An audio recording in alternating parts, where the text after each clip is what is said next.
ଜଣେ ଲୋକକୁ ଆପଣ ବୁଝେଇବା ପାଇଁ ତ ଚେଷ୍ଟା କରନ୍ତି। ଜଣେ ଲୋକକୁ ଆପଣ ଅନେକ ଥର ବୁଝାନ୍ତି, ହେଲେ ତାପରେ ବି ସେ ବୁଝିପାରେନି, ତାପରେ ବି ସେ ଅବୁଝା ହୋଇଯାଏ। କାହିଁକି ଜାଣିଛନ୍ତି? ସେ ଜୀବନରେ ଏତେ ଠୋକର ଖାଇଥାଏ, ସିଏ ଏ ଜୀବନରେ ଏତେ ଧୋକା ଖାଇଥାଏ, ସବୁ ବୁଝି ବି ସେ ଅବୁଝା ହୋଇଯାଏ।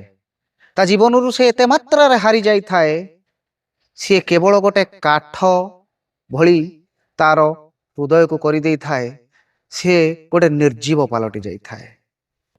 ସେମିତି ମଣିଷ ଆପଣଙ୍କୁ କିଛି ଜବାବ ଦେବେନି ସତ, ସେମିତି ମଣିଷ ଆପଣଙ୍କ ବୁଝେଇବା ଦ୍ୱାରା ସେମାନଙ୍କ ଉପରେ କିଛି ପ୍ରଭାବ ପଡ଼ିବନି ସତ, ହେଲେ ସେମିତି ମଣିଷଙ୍କର ହୃଦୟକୁ ଚିହ୍ନିବା ଦରକାର।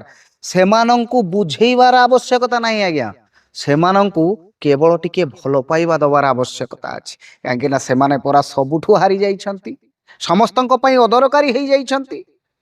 ସେମିତି ମଣିଷଙ୍କୁ କେବଳ କେବଳ କେବଳ ଟିକିଏ ଭଲ ପାଇବା ଦରକାର, ଯେଉଁ ଭଲ ପାଇବା କି ନିଃସ୍ୱାର୍ଥପର ହେଇଥିବ, କୌଣସି ସ୍ୱାର୍ଥ ନଥିବ।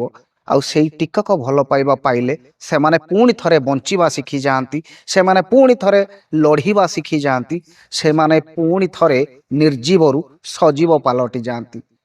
ହେଲେ ଆମେ ସେମାନଙ୍କୁ ଏତେ ମାତ୍ରାରେ ବୁଝଉ ବା ବୁଝେଇବା ପାଇଁ ଚେଷ୍ଟା କରିଥାଉ, ସେମାନେ ସଜୀବ ହେବା ପରିବର୍ତ୍ତେ ଆହୁରି ଅଧିକ ନିର୍ଜୀବ ହୋଇଯାଆନ୍ତି, ଆହୁରି ଅଧିକ ସେମାନେ ଭାଙ୍ଗି ଯାଆନ୍ତି।